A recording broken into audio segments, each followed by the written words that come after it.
All right, hello everyone. Welcome to our December 15th MNOppCo webinar. Today's webinar is titled Tools of Working in Community. I'm Carl Schettler, and I am the Research Director and Consultant at the Northspan Group, which is one of the organizations that's been powering the Minnesota Opportunity Collaborative since its launch 3 years ago. Really looking forward to our webinar today. We have a great group of guests who are going to share their experiences with us. And we will get started. So first, just a quick overview of our agenda. So after a quick introduction, I'll give an overview of the Minnesota Opportunity Collaborative, and we'll introduce our presenters. We'll share some background on several community processes that have taken place to drive engagement around opportunity zones and just community engagement in general, really, and working with potential developments and projects in their communities, showing some of the creative ways that they've been able to have dialogue around these processes. So we'll hear from Juhi Pomplin of the Alliance, role of engagement and using the card that they've developed with several partners to help drive equitable development. Then we'll hear some examples of that engagement work in practice through the Westside Community Organization in West St. Paul, and then and the Frogtown Small Area Plan in St. Paul's Frogtown neighborhood. So after we hear from those groups, we'll pause for a moment to do some small group reflection. We'll split you all into breakout rooms and give you a chance to meet with everyone there. Then we'll come back as a group after that and have a chance to debrief. So a couple quick notes just on having an effective meeting space, and this is especially when we get into the breakout rooms, if it's possible, try to remain on camera. Obviously, we understand that's not always possible for everyone, but just trying to make sure that we're all on the same page and able to participate in this webinar today. So just a few guidelines that we'd like to put up here. And then I think many of you are probably very experienced with Zoom now, but especially when we get to the breakout rooms, or if you have questions for our presenters later on, to unmute yourself. That button is down here in your lower left corner. You can also stop or unstop your video, or reach out to me or any of our presenters using the chat function, which is accessed down here at the bottom and then will appear on the right of your screen. First, just a quick overview of the Minnesota Opportunity Collaborative. So the collaborative really launched in 2018 after opportunity zones became a thing, and we were working really to bring together developers, investors, businesses, community development people, so really anyone who was a potential stakeholder in opportunity zones. And then we have three main areas of focus, which we'll get to in a moment here. But we formed this group really with a number of intended social impacts, and which I think are especially relevant to today's webinar. But looking at opportunities really to drive job creation and attainable housing for the people who live in opportunity zones, and thinking about ways to revitalize those communities and make sure that it's being built in an equitable way in places that have seen a history of systemic disinvestment. I'm Carl Schettler, and then I'm also joined on our webinar today, as you may see in the background, two of my colleagues, Alyssa Hansen, our president and CEO of Northspan, and Laura Nilsson, our operations specialist, all of whom have played a role in managing the Opportunity Collaborative. And we all like to always thank our founding partners who have made this program possible. Those partners include LISC Duluth, LISC Twin Cities, the Duluth Superior Area Community Foundation, Minnesota Department of Iron Range Resources and Rehabilitation, Minnesota Department of Employment and Economic Development, and the Southwest Initiative Foundation. So as I mentioned, there are three main areas of focus for the Minnesota Opportunity Collaborative. First of those, statewide collaboration, of which these bi-monthly webinars are an example, a space really to bring people together and talk about opportunity zones and related issues. Second is education. We've done a series of events, both in person and virtually around the state, just educating local community economic development professionals and related groups, giving them an overview of how the Opportunity Zone incentive works. And finally, we've managed a directory where we have a listing of over 60 projects across the state that are actively seeking investment. And you can view that on our website at MNOppCo.com/directory. And there are 3 ways to add projects to that directory: taking active real estate developments, operating businesses, seeking opportunity zone funding, and available properties in those zones. And really with the goal here of sharing the story of place, explaining why the community would benefit from that investment, and bringing people together to show the importance of collaboration in that process. So with that, I think we can move into the bulk of our presentation today. And the first person I'm going to introduce here is Terry Tao. Terry is with Nexus Community Partners, and she's been a partner of MNOppCo's a couple times now over the past year or two. We've had her present with us at a couple of conferences, and we had this, she's at those conferences, she has shared some of the stories that we've heard, you're going to hear more of later today. And so I reached out to her a couple of months ago thinking this would be a great topic for a webinar, and she did some great work in helping make some connections and make this webinar possible. So Terry, I believe without further ado, I will turn it over to you. All right. Well, thanks everybody. Good afternoon. Glad everybody could join us, and quite a robust group of folks who are really interested in this issue. And I'm really hoping not to win Zoom bingo if my child walks in this call right now. But I'm pleased to be with everybody here today. I'm really glad that we actually have the partners here. I've done the really condensed version of this presentation at a couple of local conferences in partnership with MNOppCo. But I'm just going to give a little bit of context of what brought us here today too. Again, I'm with a nonprofit called Nexus Community Partners. We've been around about 17 years, building more engaged and powerful Black, Indigenous, and people of color communities. We did a lot of our work around initial work as we started around strategic investment around 2 commercial corridors, and later on expanded to doing our work focusing on people, not just place in community. And so our work as an intermediary has really been about convening and bringing folks together, right? Whether it is under, the goal of learning, the goal of implementing, we are all very much in this space that intermediaries are in. Much MNOppCo is in, LISC is in too, but for us, ours is really about connected to organizations that are doing work on the ground. And in particular, this topic of opportunity zones really emerged from some early conversation with one of the partners, Frogtown, who said, there's this new initiative, opportunity zones, let's study and do more about it. Much like you're all here in your capacities and interest in development or, whatever your backgrounds are, we knew that on the community-based side, we needed to be talking with people and convening ourselves and organizing ourselves too. And so we came together about almost 2 years ago to create just kind of we call ourselves the Opportunity Zones Partners Table. It's just a learning table where we were just talking about what it meant, what this federal legislation meant, what it meant in communities, what we were also learning across the country in regards to how communities were trying, if they could, to leverage this for that double, triple bottom line of win for them as well. We also know that what was happening in our neighborhoods was our number of rapid issues, rapid displacement, rapid gentrification, and that we really wanted to talk about if we are going to leverage these opportunities with this investment, then again create opportunities for win-win.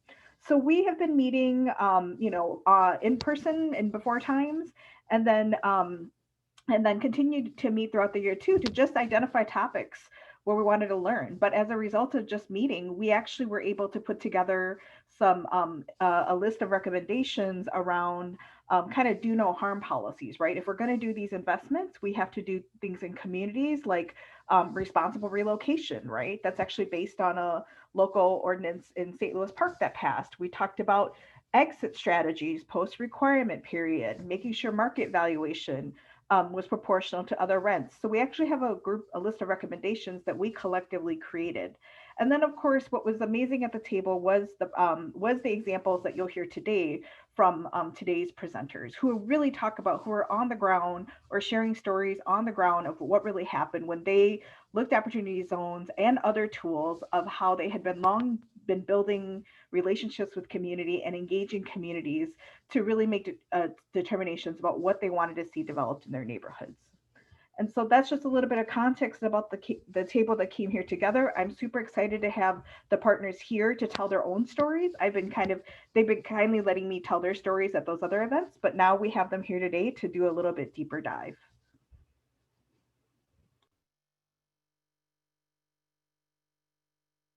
So I'm going to turn it over to, I believe Juhi is up first, Pomplin, to talk, who is Executive Director of the Alliance for Metropolitan Stability, and she can talk a little more about the Alliance does, to talk about one tool in this broader community engagement strategy that they have used. I also wanted to add too, like a lot of the tools today and the relationships that we developed have been over the years. And the engagement piece is really important too to think about, and that the tools themselves are a result of, are only helpful as the long-term engagement and relationships that people have in community. And so the groups here today have been doing this work for quite a while. So I wanted to put those as kind of caveats as we talk about this topic today. Juhi. Thanks, Terry, and thanks, Carl, for inviting me to be here and share about this great tool, the Equitable Development Principles and Scorecard. It's been a part of community process for nearly maybe decades, a little long to say, but for several years. It took a few years for it to come together as a tool. And I guess I should introduce myself first though, huh? So. I am Juhi Pomplin. I'm, as Terry said, with the Alliance for Metropolitan Stability. And the Alliance, we are a coalition-based organization of 33 community-based organizations and geographically based organizations that work on really intentional regional equity in land use and development. And so we work on issues that are urgent and important to our Black, Indigenous, BIPOC communities.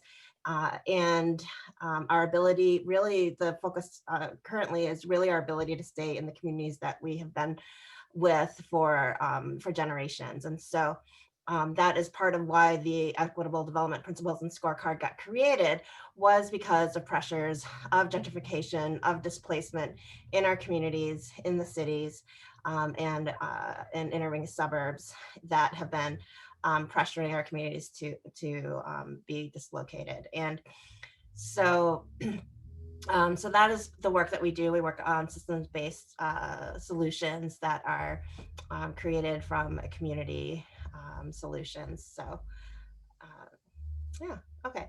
So I'll go back to the tool.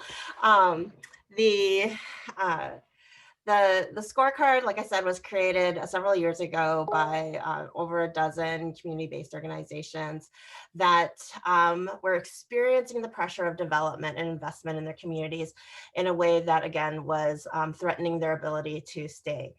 And when development was happening within their communities, they would want to push back and say, you know, this development needs to be an equitable development. We need to see community benefits from this investment that's coming into our community.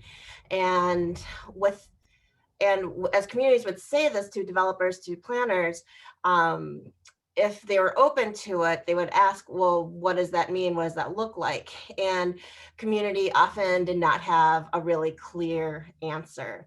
And so they realized they needed to develop a framework that offered a clear definition of equitable development and be able to be proactive in what they want to happen in their community, what they want investments to look like in their community, as opposed to being reactive. And so they looked, you know, to see if there are tools that would help them do that. And there was not a tool that really fit the purpose that they were looking for. And that's how the scorecard got started. And so it was, I apologize, I wasn't necessarily part of it, but I believe it was like 3 years of really intensive work, of conversations, of partners coming together to figure out what equitable development is, what equity is, and what does this tool need to capture. And they came up with the scorecard. And they vetted it within their communities before they even finalized it in 2016. So it was a very rigorous process that went into it. And so you can see it within the, oh, actually, I'm going to share my screen. So you can see, this is what the scorecard looks like. I can share a link to it, or I'm sure Carl can share a link up to it later. And it's very community friendly. It's an open license, Creative Commons license, so anybody can take it. And one of the pushback pieces of the tool has been that anybody can take it and use it.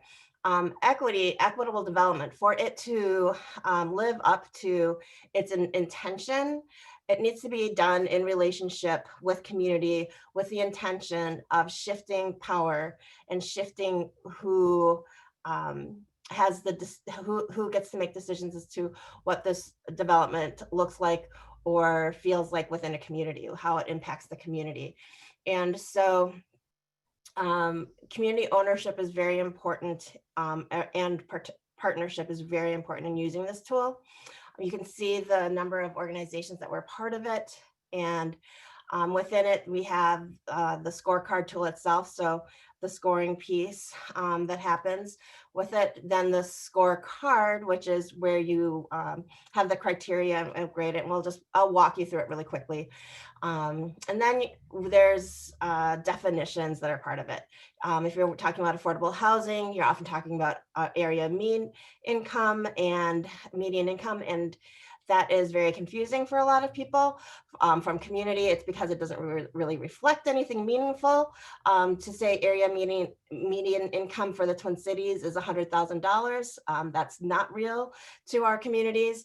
And then to others who are against affordable housing, they think affordable housing is for the lowest income persons, and they don't realize that actually, a lot of their neighbors may actually qualify for affordable housing. It's just that when you're an owner, your payments don't change, right? So you're probably paying the equivalent of maybe 40% at this point on your mortgage. But so we try to dig into what area median income really is and how it gets defined and used.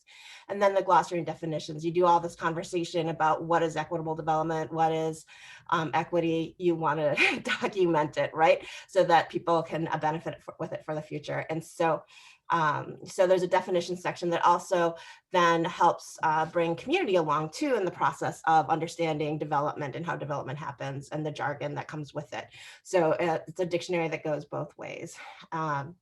So the tool can really be used by anybody, community, planners, developers.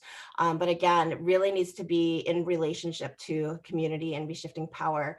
And the scorecard is based on 5 different principles that really define what equitable development is to community, and it's around equitable engagement, land use, transportation, economic development, and housing. And what's really key in that is that the scorecard prompts people and requires you to think comprehensively about a development project. It's not just about whether or not you're creating affordable housing. Is that housing accessible to transportation? Is that housing producing jobs through the building of it, and or is it located near and accessible to jobs that people living there are able to access to thrive? And so it's it forces projects to think more intersectionally and comprehensively about their project, and not just in a silo that we just do housing, And then of course the scorecard itself, part of this is predicated on the idea that a project is getting some sort of subsidy. And so, because that's when there's more opportunity for community to have input in it. And the scorecard itself. And one of the things that I say about the scoring of the scorecard is that the score could be super low. You could get zeros across the board. And that does not inherently say that a project is no good. it probably says that it needs some work, but it doesn't necessarily say that a community is going to say absolutely no, because if you have a 0, if you have a low score, then it really means that this is an area of improvement, right? If you take it from the positive perspective, this is an area of improvement. You need to improve how you're engaging communities and having the community be a part of this process with you. You need to really think about how is this project creating any sort of economic development or economic impact for a community? Is it creating jobs for the local community? Are the commercial spaces you're creating in there opportunities for local small businesses to be part of it? Or are you creating 10,000 foot, square foot mega store spaces? And so being able to have those conversations with the scores is really, again, an essential piece of the tool, not just the score itself. And so to see how the scoring happens, then each of the areas principles has its criteria that got created by the community. Again, just like the scorecard is only as good as the community, the people who use it, the community participation and ownership of it, it's also necessary to be adapted to the local community that is using it as well, because these were created by community partners that were metro-wide, but also like 4 or 5 years ago. And so it is worthwhile to work with the community that you might be doing a project with to adapt these scoring criteria to that local community. And that is what Westside Community Organization did. And I'll talk a little more about that later. And then there's land use. And so each of the areas have that. Each of the areas have additional spaces if you wanted to add things. And even if you're not ready to use the scorecard, if you're not ready to engage community with it, I think it's really a great tool to start conversations within your team, within your project, about what equitable development means to you. It helps prepare you in your mind and your planning process to be intentional about how you might engage communities, how your project might be more incorporated and integrated with community before you start to engage community, so you can start to develop answers and responses and strategies to be working in partnership with the community. And then finally, the glossary. And so I know it's kind of boring to have a walkthrough, but I wanted you to see exactly what the tool looked like. And then I just want to share that. So Westside Community Organization, who unfortunately Monica Bravo was going to be with us, but she has been under the weather, and so she's been under the weather and she wasn't able to join us today. So I am going to share some highlights to the work that's been so powerful that they've been doing on the west side, a neighborhood of St. Paul. So are there any questions, or should I just move forward? Feel free to unmute yourself if you want to ask any questions, or just use the chat and we'll field them that way.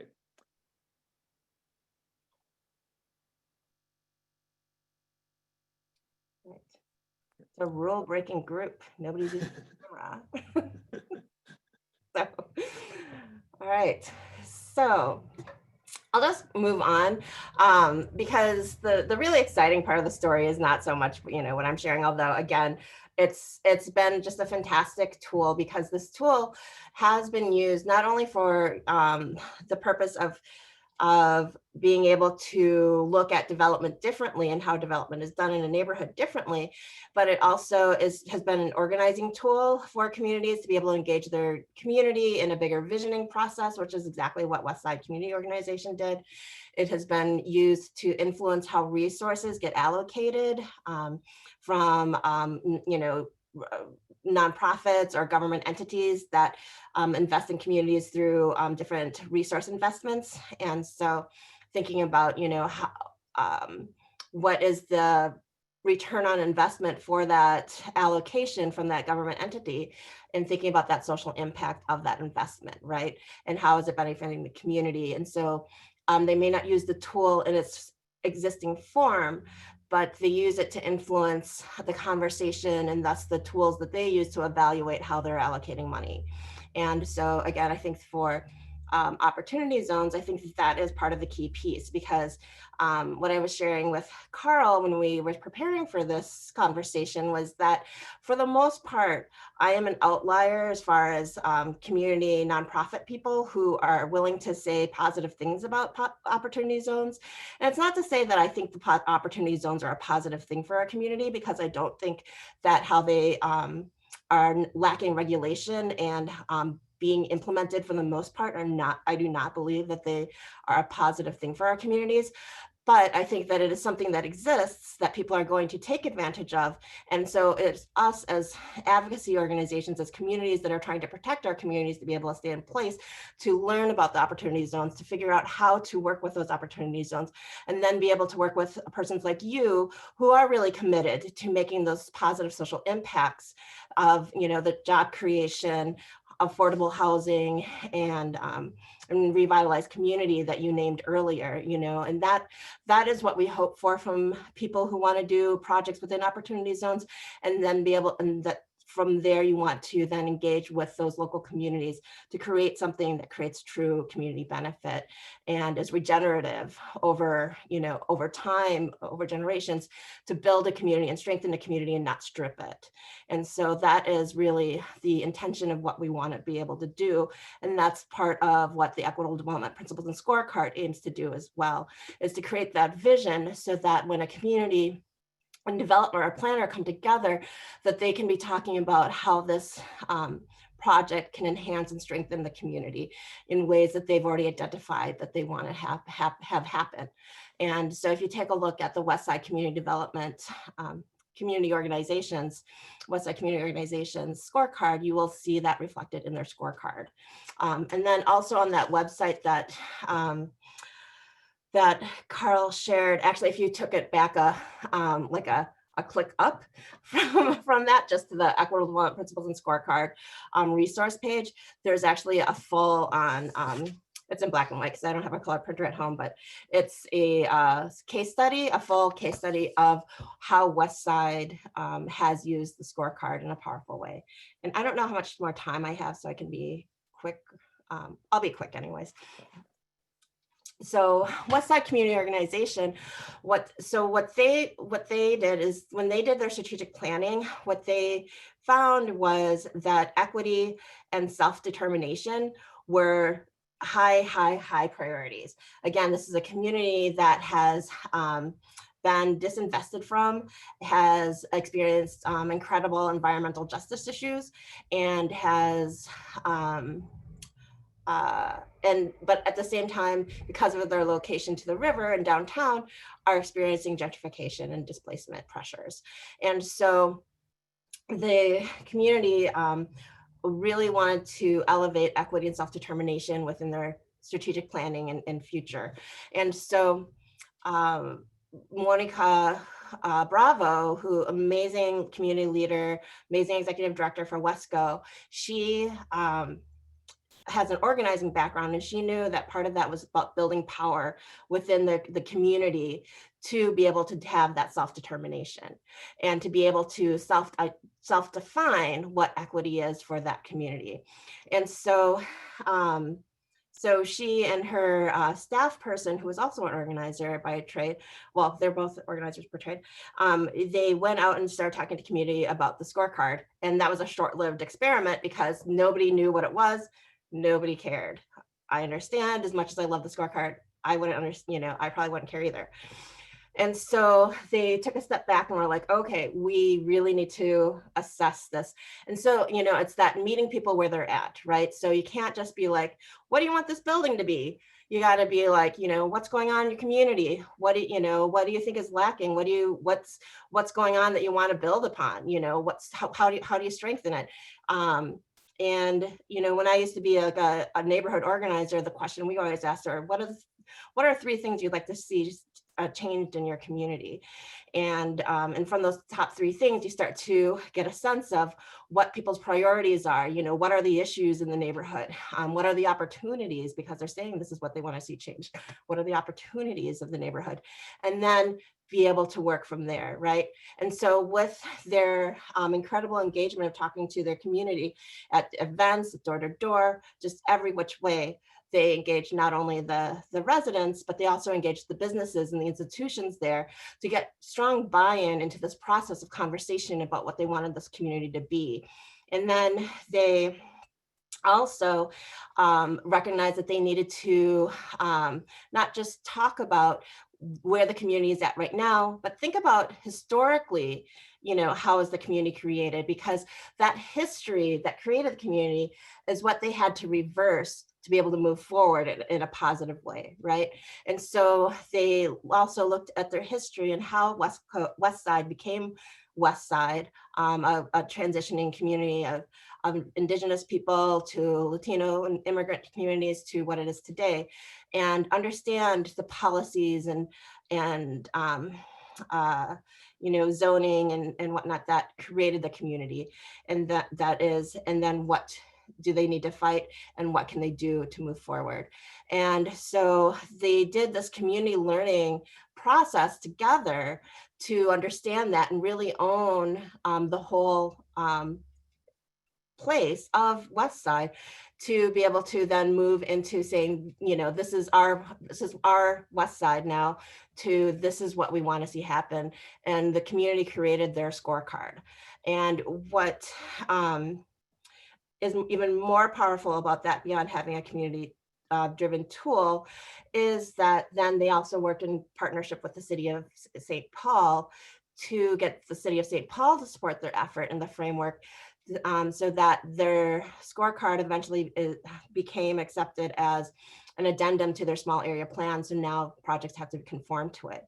And what is powerful for the tool itself in that is that the scorecard, one of the challenges has been that how do you get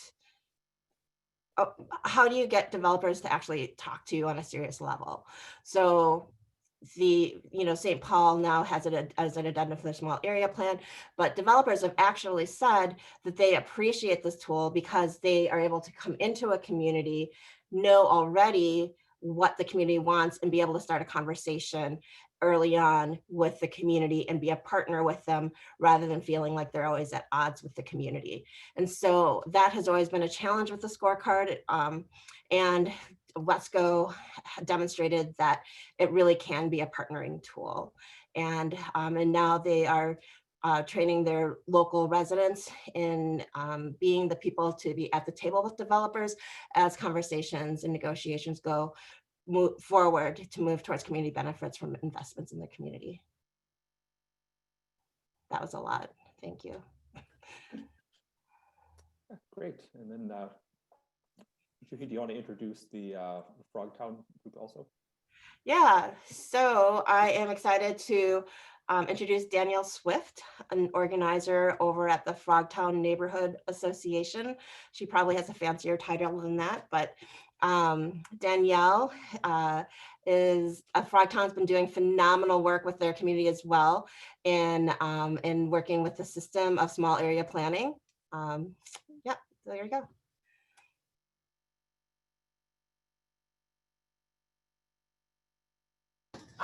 Hey everyone.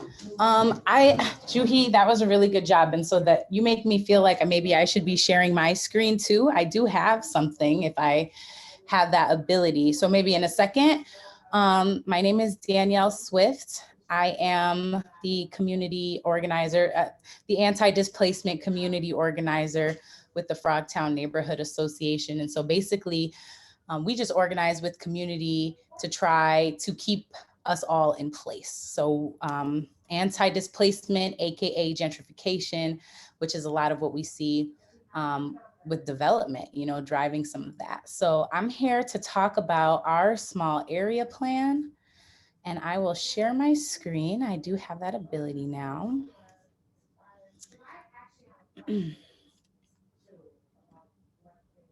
Okay, are you all able to see that? Perfect. Let me open this up some. Okay, so this is SMAPL. SMAPL is an acronym for our small area plan. And this was created by Michael Batson, AKA Mike Dazzle. He is an artist organizer who is phenomenal. So incorporating art as a tool of engagement with community is something that we put at the forefront and has resulted in this really awesome project. So SMAPL, our small area plan, is a document. Frogtown is a neighborhood planning council. And if you talk to some community members, they might not know what that means. I know before working at one, I had no clue what a district council was, which one I was in, or how to be involved. And I think that that can be true for a lot of community members. And so when we're talking about access and engagement, presenting information in ways that's like digestible to community is really important. So something like a small area plan is a planning document that can be boring. Most of the time, community members do not see that. It's presented to the city. But what we did here with SMAPL was we turned it into a graphic novel. So this is literally a comic book that we have, we've made our small area plan into a comic book. So we have a table of contents here. This is listed right on our website. So we do have hard copies of these. Some of them went out, but this exists online for anybody to get onto and see. And so as you can see, we've got cartoons, pictures. It's legit a graphic novel. And I think some of like the most important things that I learned about how this was created is where we see some quotes in here. They're actual quotes from community members. So the work that went into creating the space to be able to capture this information, like how do we inform our small area plan with what our community members are really saying? Because that's kind of the missing link when it comes to how do we develop without displacing people? How do we include our community in the development process? And so this was one way to do that. And so you will see like what was done in order to capture the voices of communities was community healing meals. And so this was about like over a year process of getting out, getting into community, and we would host community healing dinners, and we would just eat together. One thing that we have learned is that food is something that reaches communities cross culture, cross language. When you talk to people, no matter where they come from, food and sitting and eating with family oftentimes is a way that they live and experience family together. And so that was a way for us to connect cross culture with the many cultures that exist within a very diverse community like Frogtown. So I love that idea. As you can see, we're including some of those images here. And what I think that SMAPL has really given us an opportunity to do is to insert some of this qualitative data, right? So the quantitative data versus the qualitative data. So we have numbers, we have statistics, we have charts. There's info in here where like a city person could look at this and understand it, right? Because it really does have a purpose still, and it's to inform how development should be happening in our neighborhood. But we also have the qualitative stuff. What are people saying? How are they feeling? How did you go about building the relationships within your community to get this information, to be able to supply it? And how did you do that? Because that is really the key about developing, again, without displacement. And so SMAPL, I'm trying to go to this page here. Okay, so in the land use chapter. So SMAPL, our small area plan, it's a living document, meaning that this is done every 10 years at a neighborhood council level, which is a long time, not in the development world, right? We know that things happen, it seems like at 10-year at a time increments. But a lot can change in a year, let alone 10 years. And so this is very specifically a living document so that as things change, we can change right along with it. That's the only way that we can truly respond in a grassroots manner to our community and what they need. So SMAPL was kind of like the map.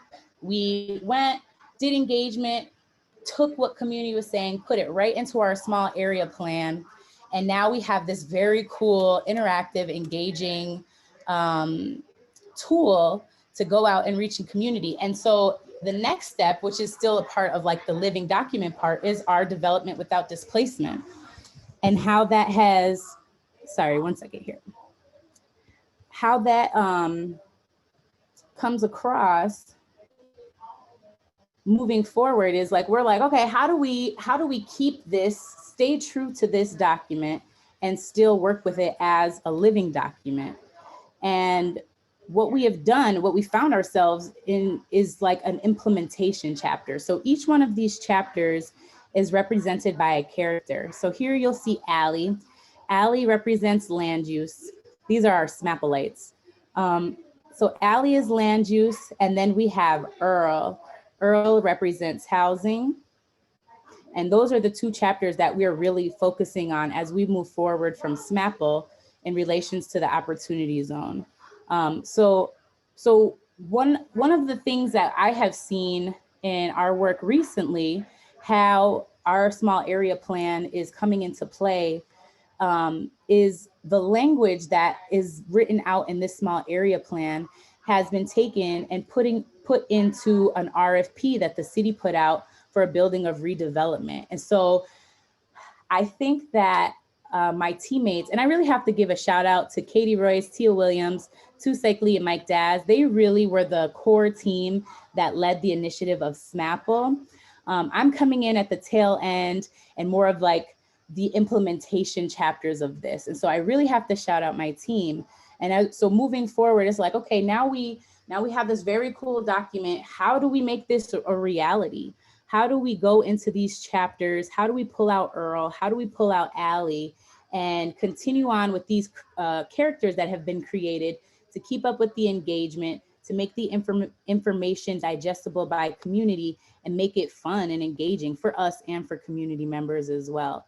So like, as you'll see here, some of these like clips here or scenes that you'll see, those are actual quotes. And we're really using this to inform our work moving forward. So I think that it was a super win.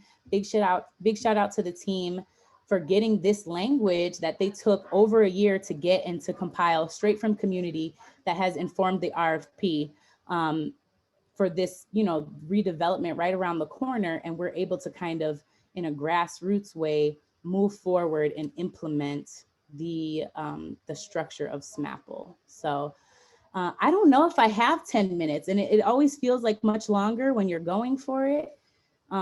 If you have any other questions, I will be happy to answer. Otherwise, I can leave the link to, and you can skim through SMAPL at your own leisure as well.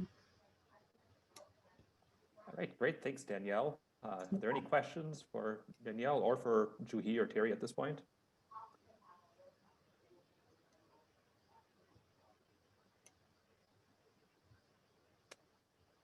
All right, well, not hearing any right now. Certainly if they come up as we continue to work through this, feel free to submit them. Otherwise, thanks for our presenters. And at this point, we're going to start splitting out into breakout rooms. And then, so I have them somewhat built out here, probably about 4 people per room. Carrie, are there any other instructions you want to give people here? I'm going to drop the questions into the chat. So I'll be facilitating when we come back and do the report out.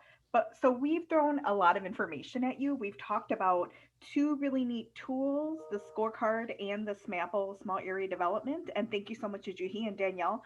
I didn't even see all those neat tools in the SMAPL tool. So it's beautiful. So we would like for you all to kind of, as we thought about gathering today, what we want you to do in the small groups is talk a little bit about what you are learning. What are your reflections about engagement strategies? I saw in the chat people were already asking questions, maybe what's happening in your community. This broader question about how do we do development about displacement? What are the investment tools we're going to need?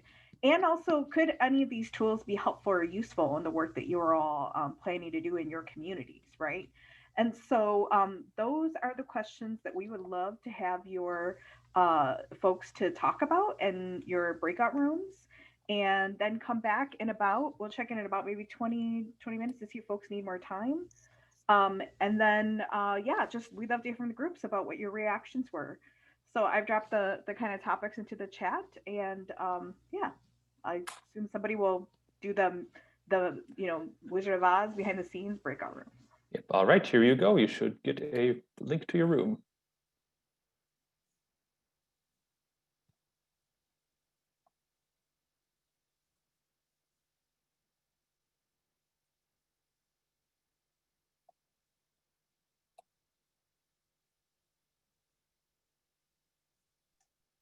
Did you want us to go into rooms too?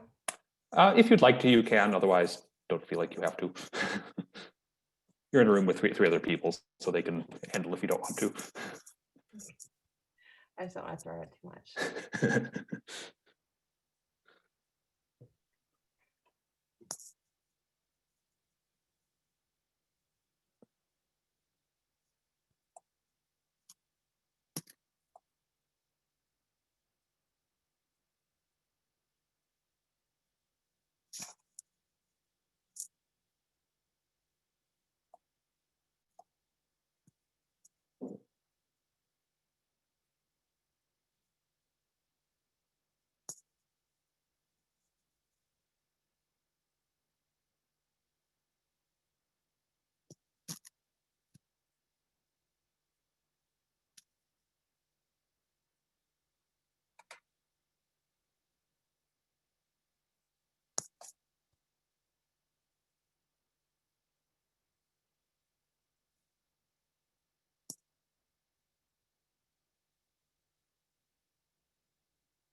How long's the reflection time, Carl?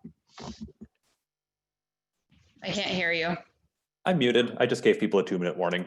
Okay. I was like, am I missing something? It feels like a long time. No, we are. We're giving them a lot of time. Also, this is being recorded, so this lovely conversation will be in the video. Okay, I'll stop talking. No. We'll entertain our viewers.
Wonderful. Well, welcome back, everybody. I hope you all had great conversations. I just had a really great group too. I did a lot of learning. And so I'd invite you to share too, kind of your, what did you learn? What were your takeaways or reflections in response to the questions? What are the investment tools needed? Are any of these tools here, would they be helpful? Again, with the caveat of having building relationships in communities. I'd invite folks to either unmute and share, or you can drop it in the chat too.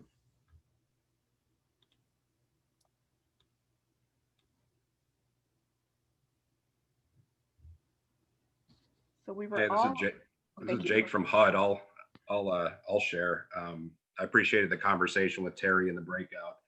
And I think just from the federal side, I think one of the things I'll mention is, and as when I say we, it was me and Department of Commerce Economic Development Administration, HUD Community Planning and Development, and Minnesota SBA Small Business Administration had the privilege of presenting in the October session here on the federal resources around opportunity zones for MNOppCos. I think that was October 15th, and there's a recording of that if anyone's interested. But I think the takeaway right now for me is that, new administration, the 2017 Tax Cuts and Jobs Act is not going anywhere. That's codified into the law. And so I think what's really a crucial piece right now is tracking on what the administration is going to plan to do in terms of IRS rules and regs. There's been a fair amount of discussion in the past about, what types of additional information, reporting requirements, et cetera, will be helpful for analysis around opportunity zones. And I think that's something I would, if I was a betting person, I would say they'll take a look at that at least. So this is a good time, I think, to talk to some of your elected officials, to talk to, to refresh the conversation, because again, the program is not something that President-elect Biden is gonna somehow executive order away. It's here, it's in the law, and so I think it's worth taking a fresh look at in 2021 and seeing what, especially from the investor and community side, what they think is going to occur. And the stock market's going nuts. And Carl, maybe you can speak better to what that does for people with capital gains. Does that just mean there's more capital gains out there to be invested, or that's not my area of expertise? I mean, yeah, I think the likely answer is probably yes. Most likely, obviously, it depends on when people are selling their gains, and maybe they hold on to them because they think they're just going to keep on appreciating. But a lot of dynamics there. But yeah, definitely a lot to watch as we move into 2021. Yeah, I'd invite anybody else to, thanks Jake, I'd invite anybody else to share too what they talked about in their groups or any just reflection about the tools discussed here today. Again, also for folks who may want to just type it instead, that's great too. Yeah. Well, yeah, there's a question about on board with the scorecard in theory and not use. So yeah, it's great. I hope you heard Juhi clearly say the city of St. Paul did adopt it for Wesco. They did get it adopted, the scorecard usage, and so so that is it's not impossible.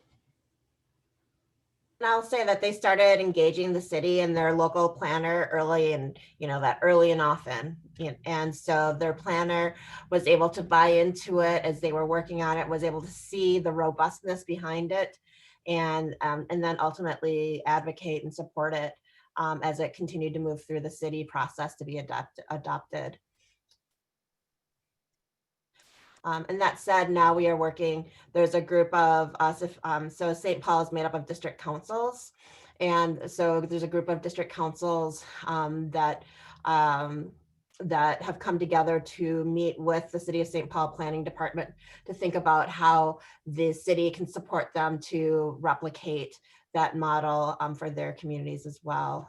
And so now the city is completely on board, and we have a group of a learning table for scorecard users. It's called the Scorecard Enthusiasts table, and I would proudly say that the planning department director is a scorecard enthusiast, and so it also makes it a little easier. But obviously we had to convert them. So I also think there's another community organization, District Council St. Paul, that's looking at doing the same thing too, adopting it as well. So on the east side, where I live, part of the city.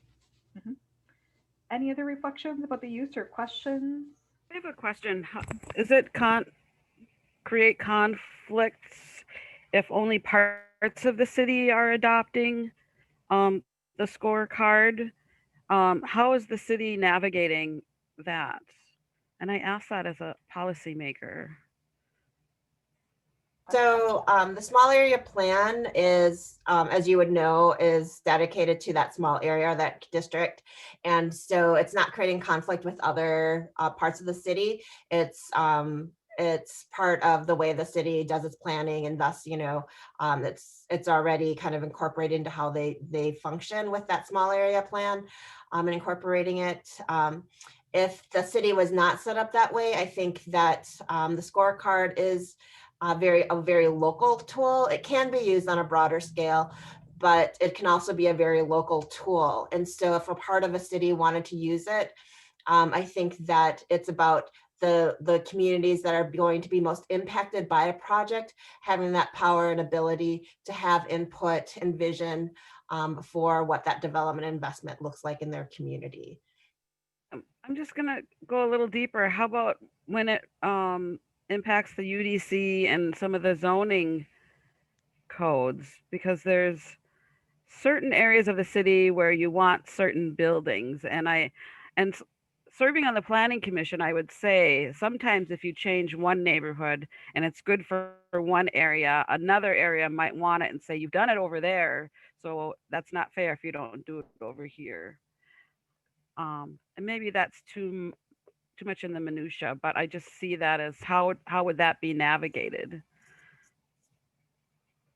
I think, for one, it's to undo some of the inequities that have previously existed in communities. And so again, to have a local community that has historically been left out of the process of creating their community, to be able to lift that up, to lift that narrative up, and to be able to lift up the voices and the power and the authority that community has in what happens, it would be the essential piece. And of course, that's coming from an organizer perspective. But I think that is very important, especially including in planning and how planners consider planning commissions consider what they approve for communities and what exceptions they might make for a community. And then if another community, feels like it's unfair that this community might have been able to undo some of the environmental impacts by getting rid of, some sort of environmental polluter in a community that they aren't able to get rid of. I think that looking at historic data or the history of communities and how communities are created and the zoning and things of that sort, to be able to dig deeper into that and understand how that has all been distributed, that the other communities may have exactly the same principles to stand on, while other communities, one of the things the Alliance talks about is areas of concentrated wealth. We always talk about areas of concentrated poverty, but the reality is that a lot of zoning and policies are there to protect wealth as well. And so we think that there needs to be a flipping of that narrative and start talking about what is it that makes up some communities untouchable and exclusive that is preventing our communities from living there too. I would also add to Janet, as a former planning commissioner, like we would have those same discussions, but sometimes it became an issue too of just being able to organize and advocate, right? Knowing neighborhoods are different because of the history and context behind them. But I would often say that I'd be like, oh, if it's good enough this neighborhood, we should have it over here too. So then it becomes a little bit of organizing on the commission itself, right? And a broader question about, oh, okay, what does this mean for zoning? Knowing hyperlocal is important, and the recognizing small area is critical because neighborhoods are different, but also, raising that issue too. And I think a good planning commission is able to elevate those things, right? And good staff advocacy is helpful, as well as commissioners who push for it. Questions? Any additional questions, thoughts? Pam? Unmute, please.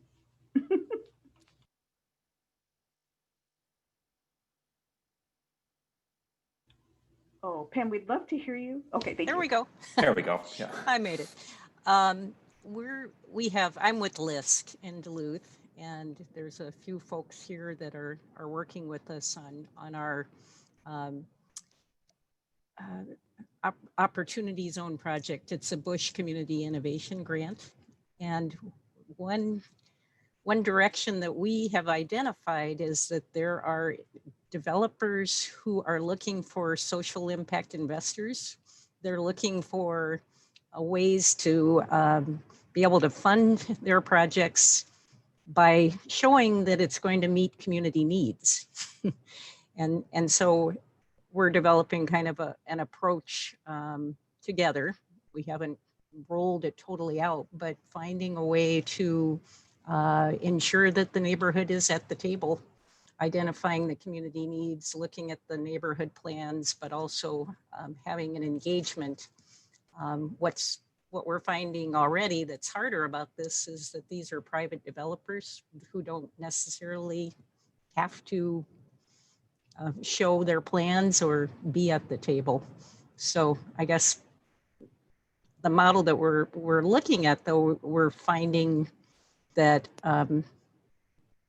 there's probably a way for us to be a matchmaker, by engaging the neighborhood. But I was curious, with the comic book or this what was it called? Snapple? Was that developed with public dollars, or was that how did that come about? And do you have any tips on how we can carry out this, or any thoughts on this matchmaker role? We are looking at a scorecard approach too, so what you shared with us will be real helpful. But those were a few questions I had for feedback and ideas. Danielle, I see she's still here. Do you know this, the funding of what supported SMAPL? I don't off the top of my head. Sorry about that. Okay, we can get the answer. We can ask Katie. That was a wonderful tool. My other question was, have you had any experiences where you've been able to attract developers to meet neighborhood needs who are saying, yes, we want to help? Yes, right now we actually are working with Hope Communities and Model Cities. and they have been like amazing. And so they're still nonprofits, but they have been phenomenal. And again, that language of SMAPL being in the RFP has like really given an advantage to respond to it. So absolutely, yes, we have. Thank you. A couple minutes left. One or two more questions or comments? In our group, we had representatives from Duluth Lisk Riverfront Community Group up in Duluth, and SEH based out of Rochester that works really across the region. And so it was nice to get a varying perspective on the use of the tool and how it can be used both across multiple projects, and this is the scorecard specifically, but also through time as a project matures or changes to adapt and see how much progress has been made. Yes, yeah, it's kind of, you could also do like a before and after too. When I train, I run a leadership program, I train folks, we do use it and kind of do a before and after too. Like what would we have put there? And then actually here's the project and how would you grade it after the project's done?